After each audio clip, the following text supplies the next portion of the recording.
Es probable que hablar acerca de dinero sea uno de los asuntos más delicados que nosotros tenemos aquí en nuestro programa de Biblia Fácil. Sin embargo, no te asustes, toma asiento. Hoy vamos a hablar sobre dinero. Dinero. Anhelado dinero, soñado dinero, perseguido dinero. Cuando hablamos de dinero estamos hablando del mayor tiempo de nuestra vida que ocupamos para poder conseguir, para sobrevivir, para tener o para acumular, en fin. La Biblia habla mucho sobre dinero, mas hoy vamos a ver qué cosa es lo que Jesús enseñó sobre este tema. Bienvenido, está comenzando Biblia Fácil y gracias allí por estar siempre siguiendo nuestra programación. Y como siempre quiero que tengas tu Biblia, porque aquí nosotros queremos que la Biblia pueda ser el fundamento de todas nuestras creencias, de todo lo que pensamos, de lo que creemos, de lo que decimos. Si hay algo que no tiene un respaldo bíblico, entonces no tiene significancia. ¿Estás preparado? Yo estoy aquí con 5 personas que forman parte de esta temporada. Qué lindo es poder contar con su amistad. Ya sé que tengo familia en cada país, ¿verdad? Y qué bueno es que podamos dedicar este tiempo para no discutir asuntos o argumentos que creemos, sino lo que la Biblia dice, lo que la Biblia respalda. Por eso que nos estamos. Entonces yo primero quiero advertir a todos los amigos que siguen el programa, hoy no te voy a pedir dinero, ¿correcto? Porque probablemente ya escuchaste muchos programas de televisión y de radio pidiendo dinero. No. El objetivo de este programa es mostrar qué es lo que Jesús enseñó en relación sobre el dinero, ¿correcto? Entonces, vamos. Hay muchas personas que están como esta imagen, ¿verdad? ¿Y por qué no incluirnos a veces nosotros? ¿Qué cosas a veces uno no puede hacer por tener mayor estabilidad, un mejor trabajo, por tener más dinero? Muchas cosas. Enriquecerse o enriquecer a otros parece que es el afán de cada día. Es por eso que cuando se habla de idolatría, la mayor idolatría no es la adoración o veneración a imágenes. La mayor idolatría es mental. ¿Qué cosa es idolatría? Todo aquello que te separa de Dios. ¿Correcto? Todo aquello que se pone entre tu relación con Dios. Puede ser un amigo, puede ser la familia, puede ser todo. Los estudios, el trabajo. Incluso las cosas buenas, si te separan de Dios, ya se convierte en un ídolo. Por ejemplo, ¿el trabajo es bueno o no? Es bendición. Pero cuando éste me separa de Dios, ya se convierte en un ídolo, porque está por encima de Dios. Y el apóstol Juan, en su primera carta, en el último versículo de su primera carta, tiene un consejo para todos. Y dice, hijitos, guardaos de los ídolos. Y él no está pensando solo en la idolatría pagana, donde la gente hace esculturas para adorar. Él está hablando a la iglesia porque la mayor parte o la mayoría tiene ídolos mentales. Entonces, ¿quién puede ver un ídolo mental? Solo nosotros sabemos. Por eso es que todos somos pecadores, ¿correcto? Todos tenemos un ídolo mental. Y el ídolo más venerado, más adorado y más seguido en el mundo se llama dinero. Yo quedé impresionado cuando vi allí un...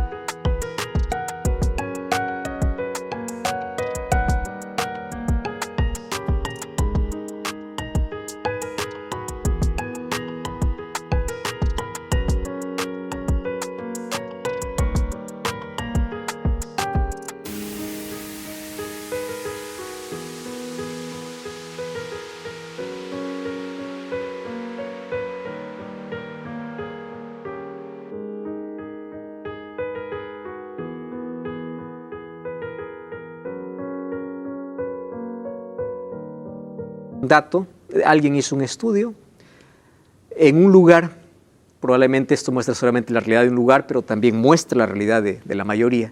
Dice que el ser humano gasta 18 horas al día trabajando pensando o haciendo algo que tenga relación con el dinero. 18. Incluso hasta cuando va a dormir está pensando en algo que tiene relación con el dinero.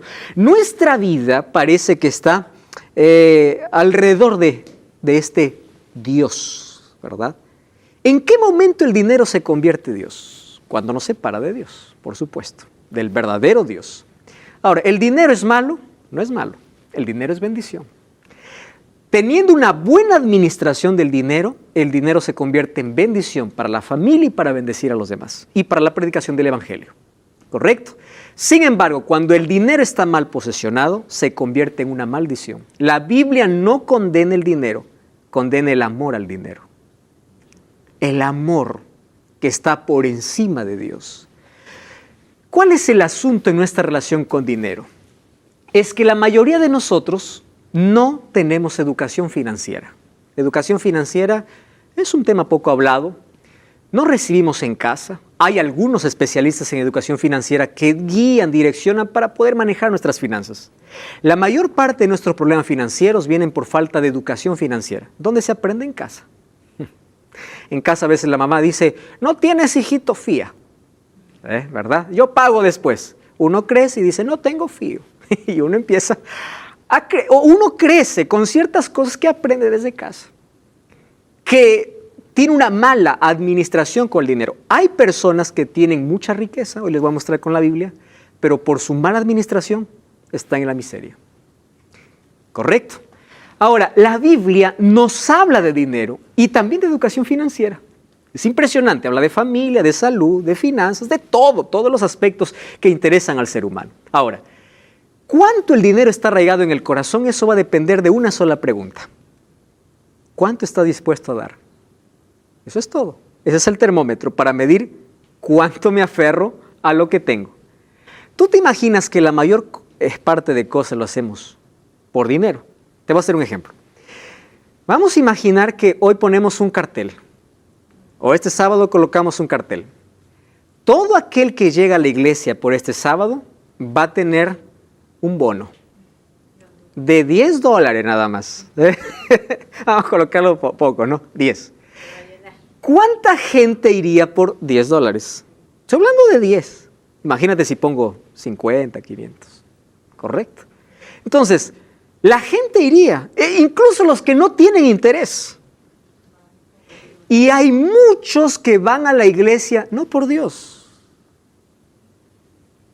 por interés. Alguien me escribió alguna vez al programa de la radio y me dice, pastor, yo voy a ir a la iglesia solo para que Dios me saque de la crisis. Le digo, no te vayas.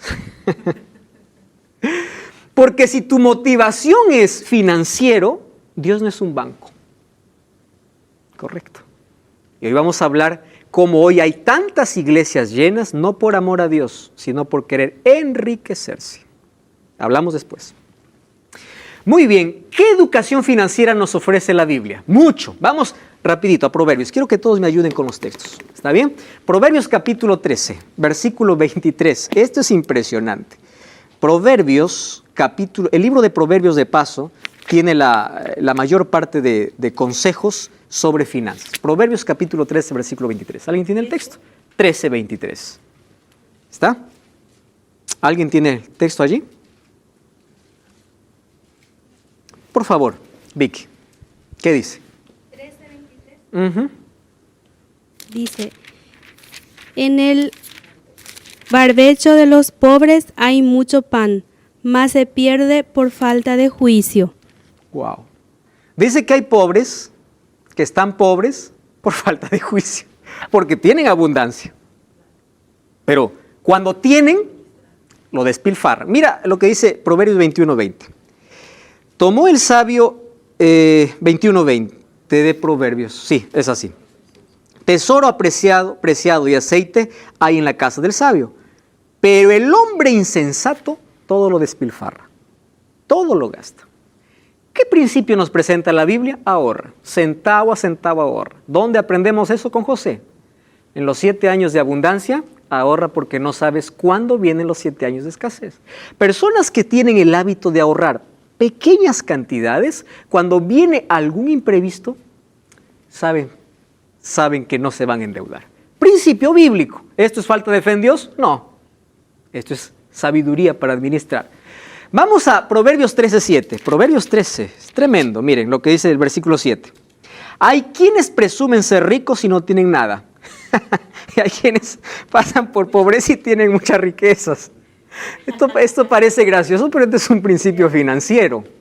Porque hay personas que tienen un celular de 3 veces más de su sueldo.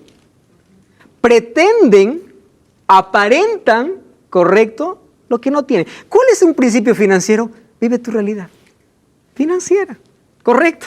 Nadie es más ni menos por tener. Pero el mundo nos ha enseñado esto. Pero esto es un principio financiero. Vive de acuerdo a tu realidad. Tercer principio financiero. Proverbios 22:7. Vamos al Proverbios capítulo 22. Estoy mostrando solamente algunos, hay muchos principios. El rico se hace dueño de los pobres y el que toma prestado se hace siervo del que presta. ¿Cuál es el principio? No te endeudes. Porque tú puedes tener todo lo que quieras con tarjeta de crédito, de un momento a otro, pero ya te hiciste esclavo, ¿correcto? No hipoteques tu futuro. Y Lucas 14:28 Jesús nos enseñó a hacer un presupuesto. Dice, ¿quién aquel que antes de levantar una torre, primero se sienta y ve todos los gastos? No sea que empieza a levantar la torre y a mitad se quede por falta de ¿qué? No hizo previsión. ¿Qué cosa nos está enseñando Jesús? Hazte un presupuesto. Antes de emprender algo, tiene que ser parte de tu vida. Entonces, la Biblia, solamente estoy mostrando 4 principios, pero en toda la Biblia encontramos muchos principios financieros que nos pueden ahorrar tanto dolor de cabeza, ¿verdad? Tantas cosas. Sin embargo, en la Biblia también encontramos que el dinero es el segundo tema más hablado por Jesús. ¿Cuál es el primer tema? El reino de los cielos. Todas las parábolas decía, el reino de los cielos es semejante. ¿Y saben cuál es el segundo tema? Dinero. ¿Por qué es tan importante el dinero? Lo colocaba Jesús, ya sea para comprar riquezas celestiales. O hay un texto, por ejemplo, Mateo 6:19-20. Miren lo que Jesús dice en relación al dinero. Mateo capítulo 6, versículo 19 y versículo 20. 6, 19 y 20. ¿Alguien quiere leer? Por favor, toma ahí el micrófono. Tesoros en el cielo. No os hagáis tesoros en la tierra, donde la polilla y el orín corrompen, y donde ladrones minan y hurtan, sino haceos tesoros en el cielo, donde ni la polilla ni el orín corrompen, y donde ladrones no miran ni hurtan. Jesús aquí no está diciendo que es malo tener riquezas. Está diciendo que las riquezas, cuando ocupan un lugar por sobre lo celestial, se convierten en maldición. Miren, esto es una realidad. Tú puedes trabajar tanto, construir, llega un terremoto, todo lo que construiste se vino abajo. ¿Cuánto duró? Los minutos que duró el terremoto, ¿verdad? Tú puedes ganar tanto, esforzarte tanto, desgastar tu vida en algo, sales, hay un ladrón, te quita todo y se acabó todo. Entonces dice, todo lo que tú acumules en la tierra es temporal. Por eso te muestra un tesoro mayor. No está diciendo que aquí no te esfuerces por tener estabilidad. Está diciendo que tu prioridad sea aquello que nadie te va a quitar. Tesoros celestiales. Eso es lo que Jesús está diciendo. El dinero tiene su lugar, pero nunca por encima de Dios. Nunca por encima de la familia. Esto es cuestión de prioridades. ¿Dónde está colocado el dinero en nuestra vida? ¿Qué posición, qué lugar ocupa? De eso está hablando Jesús. Por eso es que en la Biblia hay un énfasis tremendo, no en ganancias materiales, porque se acaba, se pierde, se destruye, sino en aquello que nadie te puede quitar, en aquello que es eterno. Riquezas o tesoros celestiales. ¿Recuerdan ustedes que en la Biblia encontramos a 2 ricos? Uno, el joven rico, y el otro Zaqueo. Los 2 tenían dinero, pero los 2 colocaron el dinero en diferentes lugares. Cuando el joven rico se acercó a Jesús para decirle, ¿qué voy a hacer para heredar la vida eterna? Jesús le dice, vende todo lo que tienes. ¿Qué está diciendo? Despréndete de algo que te separa de mí. Él dijo, no, el dinero es más importante que Dios. Lo mismo persona soy. No, yo no voy a la iglesia porque mi trabajo es más importante. Yo no hago esto porque, correcto. Eso es el joven rico.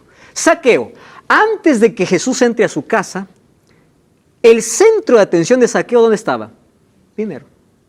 Cuando Jesús entró en su casa y él aceptó a Jesús, su mayor tesoro ya no era el dinero, era Jesús. Era solo cuestión de ¿qué? Prioridades. Entonces, más bien con el dinero empezó a dar, ¿verdad? A donar. Este está loco. Si antes quería todo para él, ahora quiere para los demás. Y él continuó siendo bendecido. Entonces, el asunto es, ¿qué lugar ocupa en la vida? Correcto. Ahora, nuestro corazón es egoísta y venimos ya manchados con egoísmo. Dos niños juegan, de pronto se pelean y nadie quiere que toque lo otro. Esto es mío. Y nosotros en la vida funcionamos así. Esto es mío, mi tierra. Tú ya viste ahí stickers en los carros con el sudor de mi frente, ¿verdad? Esto es producto de mi esfuerzo. Y nadie quita el valor de tu esfuerzo. Para tener cosas en la vida hay que esforzarse. Sin embargo, nosotros no somos dueños de nada, ni siquiera de nosotros mismos. Salmo 24:1 dice, de Jehová la tierra y su plenitud. Ageo 2:8 dice, mío la plata y mío es el oro. Ni siquiera nosotros nos pertenecemos. Nosotros somos administradores de bienes ajenos. Colosenses 1:16 dice que todo lo que existe fue creado por Dios. Entonces, ¿de qué soy dueño? Yo soy administrador. ¿Cuál es el único problema cuando hablamos de dinero? Vamos a Deuteronomio capítulo 8, versículos 17 y 18. Es un texto clave. Antiguo Testamento, Deuteronomio 8, 17 y 18. Dice así, no digas en tu corazón, mi poder y la fuerza de mi mano me ha traído esta riqueza. Acuérdate de Jehová tu Dios, porque Él es quien te dé el poder para tener riquezas, a fin de confirmar el pacto que juró a tus padres, como lo hiciste hoy. No digas ni siquiera es por mi fuerza, porque quien te da la fuerza y la vida es Dios. Muy bien, ¿qué más? El problema de la mayoría está en lo siguiente. Voy a hablar dentro del mundo cristiano. Algunos no reconocen que Dios es el dueño de todo. ¿Cómo? Solamente aceptan a Jesús como su Salvador, pero no como su Señor. ¿Qué cosa es Señor? Dueño. Jesús, tú eres mi Salvador, quiero perdón, quiero esperanza, quiero paz, quiero todo. Es mi Salvador, Jesús me perdonó, aleluya, Jesús me perdonó. Está bien, Jesús es tu Salvador, pero no solo es tu Salvador, es tu Creador, es el dueño. Y cuando tú reconoces que Él es tu dueño, entonces en todo lo que poseas, tú vas a reconocerle a quién, a Él. Y una de las maneras como Dios nos ayuda a recordar que solamente somos administradores y no dueños, es a través de un sistema que se estableció en la Biblia, que se llama diezmos y ofrendas. Hoy voy a hablar de diezmos y ofrendas, y para muchos este es un tema muy polémico. Yo ya escuché tantas barbaridades sobre diezmos y ofrendas, ¿correcto? Por un lado predicado y por otro lado también que hablan sin fundamento. Tú ya escuchaste, por ejemplo, personas decir, bueno, los diezmos y las ofrendas solamente es para enriquecer a los pastores, mira cómo viven, etcétera, etcétera. ¿Sí? Muy bien. Hoy vamos a colocar cuál es lo que Dios colocó y cómo el hombre hoy también ha intentado distorsionar un plan que es de bendición para el hombre. ¿Cuál es el propósito de los diezmos y ofrendas? Es que nosotros podamos reconocer quién está en primer lugar en la vida. ¿Y por qué Dios? ¿Acaso Dios necesita dinero? No, si Él es el dueño de todo. ¿Por qué necesitaría el plata? Es solamente diezmar y ofrendar. Es un asunto de fe, de adoración, de madurez espiritual. Eso es todo, de relación. Ahora le voy a explicar, pero con base bíblica, por supuesto. ¿Qué cosa es un diezmo? Diezmo es la 10ª parte. Y esa 10ª parte fue establecida por Dios. Es decir, yo ya vi por ahí algunas iglesias dice, bueno, aquí no des el 10, da el 5, dice, con descuento. Hay otras que dicen, da tu diezmo por adelantado. Si das por adelantado, entonces te hacemos un descuento. Eso no es bíblico, queridos. Dios estableció, el hombre no puede manipular esto, ¿verdad? Una cantidad pero no va para Dios. No es que yo digo, Señor, aquí está mi diezmo, toma. Yo no necesito el dinero. Ese dinero que se conoce como diezmo tiene un solo propósito en la Biblia: la predicación del Evangelio. Y de esa manera el reino de Dios es expandido. ¿Correcto? ¿De qué manera? A través de los diezmos y ofrendas, porque a través de ello hay personas que se van a dedicar exclusivamente a predicar el Evangelio. Pero ahora vamos a conocer algunos asuntos más. Ahora, primera pregunta: ¿el diezmo es un asunto inventado o es un asunto bíblico? Eso es lo primero, ¿correcto? Vamos entonces a la Biblia. Pastor, en el Nuevo Testamento no encuentro que hay que diezmar. Vamos a ver qué cosa dijo Jesús. Mateo 23, 23. Ay de vosotros, escribas y fariseos, hipócritas, le dice Jesús. Jesús era muy duro, ¿verdad? Sepulcro blanqueado, hipócritas. Juan le dijo generación de víboras. Ay de vosotros, escribas, fariseos, hipócritas. Diezmáis la menta y el eneldo y el comino, y dejáis lo más importante de la ley: la justicia, la misericordia y la fe. Ojo aquí. Esto era necesario hacer sin dejar de hacer aquello. ¿Qué cosa dice Jesús? Ustedes son hipócritas. Diezman de todo, pero se olvidaron del amor. ¿Cómo es eso? Ustedes son fieles en un área, pero han ignorado a los demás. No hay amor en sus vidas. Entonces, Jesús mismo condenó hasta los sacrificios que se hacían a Él sin amor. Que para Dios no sirve algo sin amor. Ahora Jesús dice, esto es necesario hacer sin dejar de hacer aquello. ¿Jesús está aprobando la devolución de diezmos? Sí. Vamos a otro texto. Llevemos la 10ª parte, devolución de diezmos y ofrendas. Coloca a Dios y al hombre en sus debidas posiciones: creador, criatura; dador, receptor; Dios, mayordomo. ¿Qué es mayordomo? Cuidador, administrador. Entonces el diezmo Dios lo colocó para arrancar el egoísmo del corazón, para colocar el dinero en el lugar correcto y para colocar en su verdadera posición: creador, criatura; dueño, administrador. Otro asunto más. Pastor, los diezmos ya terminaron porque solamente fue para los levitas. ¿Escucharon eso? Eso fue para el antiguo pacto, el Antiguo Testamento. Porque claro, los levitas, como no tenían heredad, tenían que vivir del diezmo. Entonces, como ya no tenemos levitas, ya no necesitamos dar diezmo. ¿Escucharon ustedes ese argumento? Vamos a la Biblia. ¿Quién dice que el diezmo fue instituido para los levitas? Miren lo que dice Génesis 14:20. Génesis 14:20. Están ahí con el texto. Entonces, voy a leer desde el versículo 18.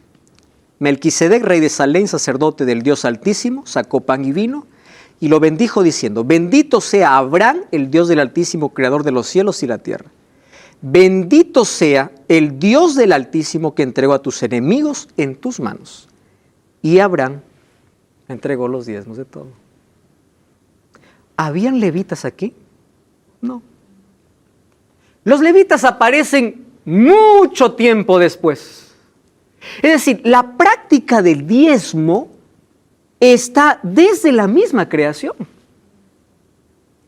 Abraham, que es el padre de la fe, diezmó. Incluso encontramos a Jacob en el capítulo 28, versículo 22, cuando dice: todo lo que tú me bendijeres, yo diezmaré de todo. Ahí está, el diezmo de todo apartaré para ti. Entonces, presten atención aquí. El diezmo no se da para recibir, sino se da por lo que recibí. Si ustedes comprenden esto, van ahora a desenmascarar cómo muchas iglesias se abren ilusionando falsamente a las personas y para enriquecerse con el dinero de tanta gente. Porque hay tantas iglesias que prometen así. Da todo para Dios y Dios te va a dar 100 veces más. Incluso toman textos bíblicos. Entonces la gente pobre da todo. Yo he visto gente que da casas, da carros, da todo, esperando. Es decir, ellos dan para recibir. Eso no es el diezmo. El diezmo es de lo que recibí, la 10ª parte, mi expresión de reconocimiento a Dios. Yo no hago negociación con Dios, Señor, te doy, tú me tienes que dar. Eso no existe en la Biblia. La Biblia existe de lo que yo recibo en gratitud y en reconocimiento y en adoración, es tuyo. Giselle. Una consulta. Ahora está muy de moda esto de la teología de la prosperidad.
Exactamente.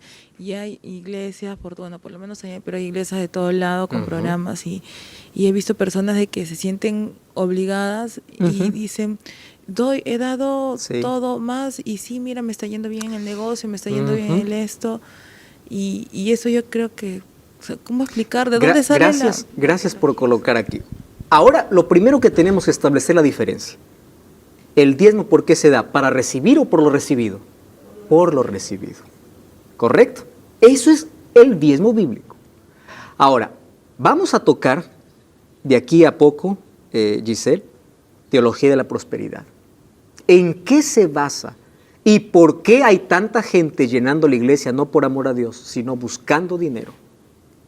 ¿Correcto? Vamos a llegar ahí, pero gracias ahí por colocar la pregunta. Entonces, el diezmo tampoco es una donación. No. Donación es otra cosa. El diezmo es devolución. Dios lo estableció. Entonces, cuando yo reconozco que Él es mi Salvador y mi Señor, yo le devuelvo. Yo no le estoy dando, no es donación. Las donaciones o la ofrenda, que es expresión de gratitud, es otro asunto que vamos a ver luego. ¿Está bien? Entonces, el diezmo está antes de los levitas, mucho antes. ¿Quién es el primero en la Biblia que encontramos como fiel diezmante? El padre de la fe. ¿Correcto? Y en el Nuevo Testamento encontramos que nosotros somos hijos de ese padre de la fe. Es que no veo la diferencia. Antes o después se está dando igual. Usted dice, el diezmo es por lo que yo recibí. Estamos de regreso, esto es Biblia Fácil. Ya sabes que puedes solicitar el curso bíblico Las Enseñanzas de Jesús y es totalmente gratis. Escríbenos ahora mismo a nuestro número de WhatsApp más 5512-98-100-1460. Vives en Sudamérica, recibirás el curso en formato físico, fuera de Sudamérica, formato digital. Pediremos tus datos para hacerte llegar el curso, pero vale la pena. Entonces, lo que tienes que hacer es solicitar ahora. Aquí están todos los temas que estamos desarrollando en esa temporada. Y gracias por estar allí. Antes de ir a la pausa, Silvia me hizo una pregunta muy interesante. ¿Cuál es la diferencia entre dar a Jesús o dar a Dios? Igual, antes o después. Lo que pasa, recuerda que el diezmo es un asunto de reconocimiento a Dios por las bendiciones recibidas. Entonces, ¿qué sucede cuando yo doy para recibir? Yo estoy haciendo una negociación con Dios. ¿Comprendes? Señor, yo te voy a dar 100 y yo quiero 1000. Eso es negociación. Cuando Dios me da 100 y yo le devuelvo la 10ª parte, le digo, Señor, te estoy devolviendo porque tú me diste. Hay una diferencia. Ahora, ¿yo puedo dar de más a Dios como expresión de gratitud, como una ofrenda? Por supuesto. Pero no con la motivación de que yo te doy para recibir. Porque la mayor riqueza que menciona la Biblia no es material, es espiritual. Dios no quiere llenarnos de carros, de casa y de lujo, aunque nos va a dar en algún momento, si es que es su voluntad. Dios quiere vernos en el cielo. Y si para vernos en el cielo es necesario que seamos pobres para depender, la pobreza no es el plan de Dios, pero Él siempre nos sostendrá. Incluso la pobreza no es maldición. Para algunos es bendición porque es la manera como dependen siempre de Dios. ¿Estuvo dentro de su plan? No, porque Dios quiere bendecirnos y prosperarnos en todo. Pero ¿qué cosa es prosperidad en la Biblia? Es tener paz, perdón, salvación, es ser rico espiritual y es tener lo suficiente para vivir. ¿Correcto? No lo extravagante, lo suficiente. ¿Y por qué lo suficiente, Silvia? Porque todo se va a quedar. Nada vamos a llevar. Sí, una pregunta. En cuanto al diezmo lo tengo bien comprendido. Ahora, ofrenda, pactos serían, por ejemplo, lo que usted Silvia acaba de... Ajá. Ahora te voy a explicar qué cosa es diezmo y qué cosa es ofrenda o pacto. ¿Está bien? Muy bien. Primero terminamos aquí este asunto. El diezmo está establecido antes de los levitas. Pero para algunos de nuestros amigos que puede estar preguntando por qué a los levitas se les fue dado los diezmos, aquí encontramos el propósito del diezmo. Comprendemos esto y voy a responder la teología de la prosperidad y también tu pregunta. ¿Va? Miren, Números 18:21. He aquí he dado a los hijos de Leví todos los diezmos en Israel por heredad, por su ministerio, por cuanto ellos sirven en el ministerio del tabernáculo de reunión. Presten atención. Cuando Moisés bajaba con las 2 tablas de piedra, con la ley de Dios, encontró que el pueblo estaba adorando un becerro de oro. Todos estaban adorando, menos una tribu. ¿Cuál era? La de Leví. ¿Y qué cosa le dijo Dios a Moisés, Silvia? Yo los separo. Estos son separados. Porque a partir de allí, ellos se convierten en ministros exclusivos para administrar las cosas del tabernáculo, del santuario. Ellos armaban, desarmaban, dirigían la alabanza, dirigían la adoración. Todo el sistema de sacrificios, de adoración que tenía que ver con el templo, el santuario, estaba bajo la dirección de los levitas. Los levitas.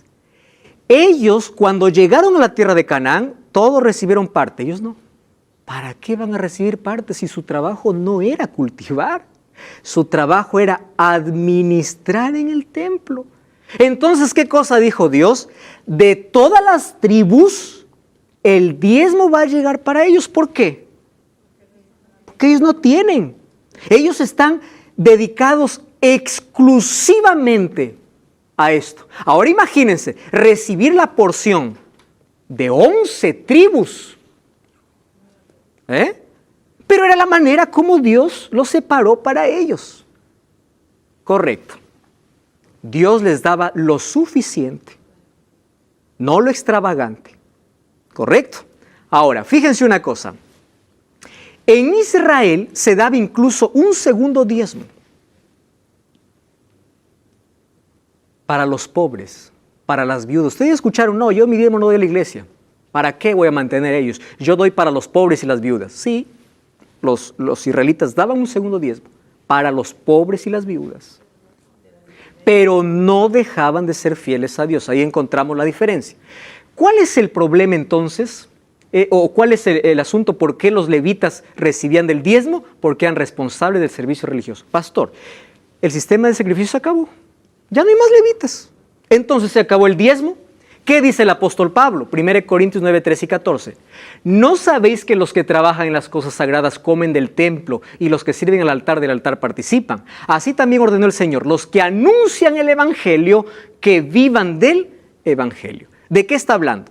el ministerio de los levitas ahora se traslada al grupo a quienes son escogidos o sirven voluntariamente a Dios, y voy a colocar una palabra, de manera exclusiva, es decir, su vida íntegra es el ministerio. Por eso es que los pastores están para atender a la iglesia, para predicar el evangelio, no para dedicarse a otros negocios. Porque para eso Dios los sostiene a través del diezmo. Entonces, estos levitas y estos ministros, dice que los que predican el evangelio, que viven el evangelio, su vida es predicar, expandir el reino. ¿Correcto? Entonces, ellos no tienen otra entrada. ¿Y de dónde viene la idea de que, bueno, ahora yo aquí por predicar me tienes que pagar, pero aparte tengo mi negocio, tengo mis empresas? Querido, ahí estamos ya en problemas serios. Otro asunto que tenemos que comprender aquí. Entonces, la iglesia debe ser entregada, o el diezmo debe ser entregado en la iglesia exclusivamente para la predicación del evangelio. Y aquí voy a tomar un par de minutos para explicar un asunto muy importante. Toda iglesia tiene el deber de ser transparente con el uso de todos los donativos de cada donante. ¿Me están entendiendo? Hay iglesias que el pastor solo pide. Nadie sabe en qué se usa. ¿Cómo sé que se está usando para la predicación del evangelio? Entonces aquí yo no voy a tocar ninguna denominación, ninguna iglesia. Yo les voy a hablar lo que la iglesia adventista hace. Porque esa es la iglesia que yo conozco. ¿Cómo administra la iglesia adventista? Es una iglesia transparente. Ahora les voy a explicar. Todos los diezmos que llegan de todos los miembros de iglesia no van para el pastor. No van.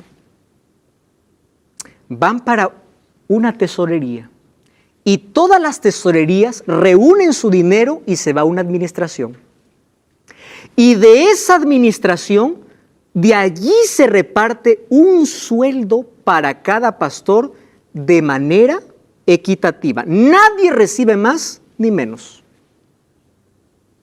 El que tiene 50 miembros recibe igual que aquel que tiene 2,000. Y yo les voy a decir por qué hacemos eso. ¿Saben por qué? Porque nosotros no estamos para entretener la iglesia.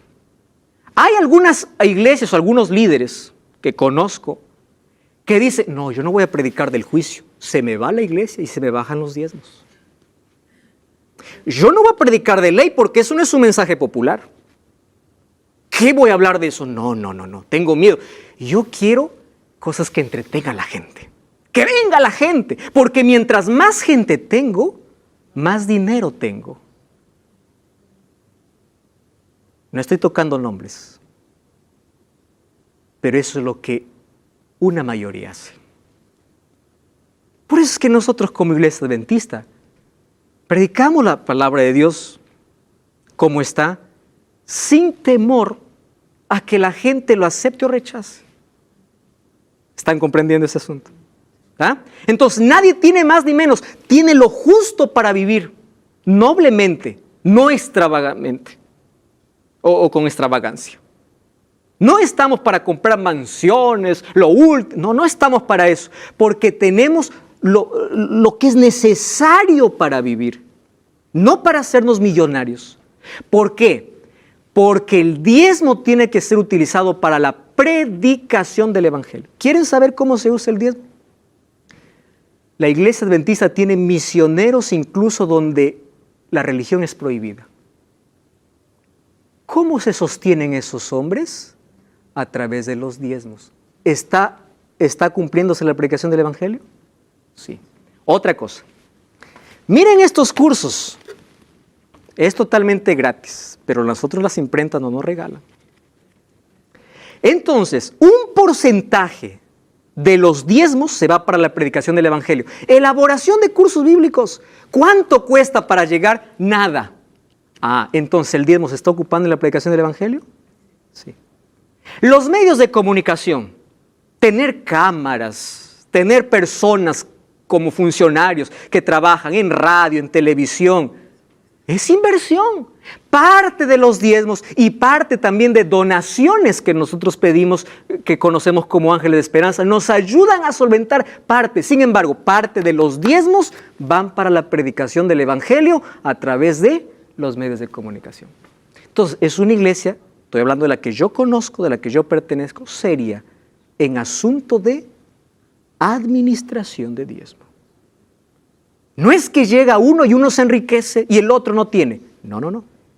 Es muy diferente. Ahora, cada año la iglesia recibe auditoría. Ustedes se dan cuenta la autoridad que tenemos para hablar sobre este asunto. Porque hay algunos que dicen, no, ustedes lo comen todo, ustedes se engordan. Es que ellos han visto otras y no conocen, ¿verdad? Porque en otros lugares se puede administrar de manera diferente. No estoy para juzgarlos.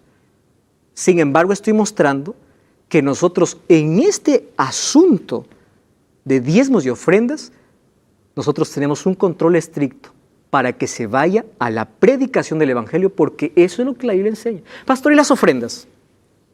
Las ofrendas sirven para los gastos locales de la iglesia, proyectos locales de la iglesia, mantenimiento de la iglesia. Y el diezmo, predicación del evangelio. Y los pactos, ¿existen pactos específicos para con Dios? Por supuesto. Es la manera como yo adoro a Dios, no para recibir una demostración de gratitud a Dios por lo que tengo.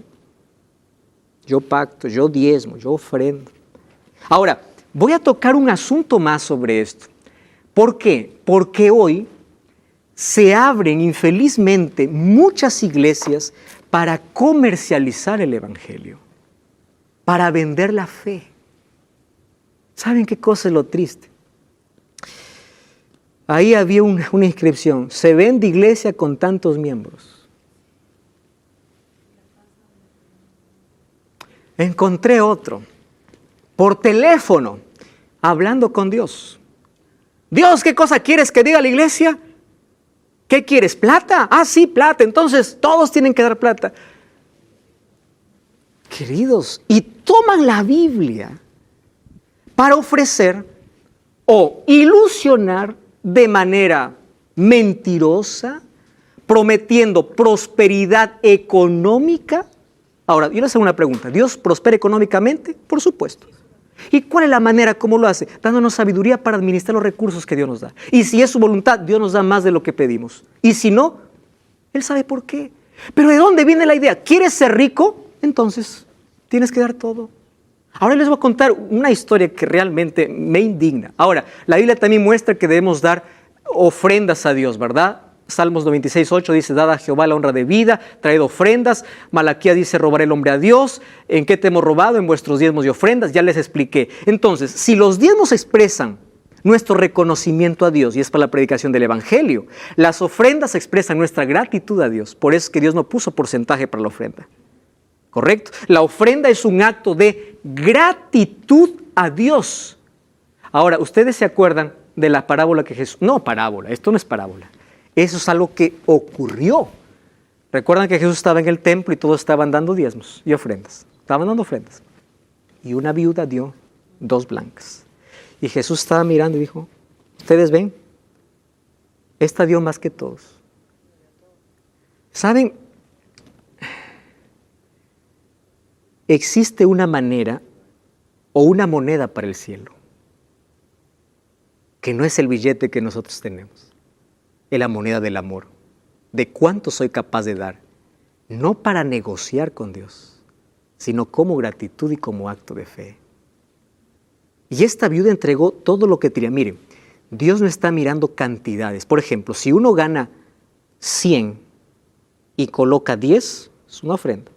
Otro gana 10 y coloca 5, yo no voy a estar diciendo quién dio más. Porque si digo quién dio más, quien va a dar más es aquel que dio solo 5, porque estuvo dando la mitad y el otro menos. ¿Correcto?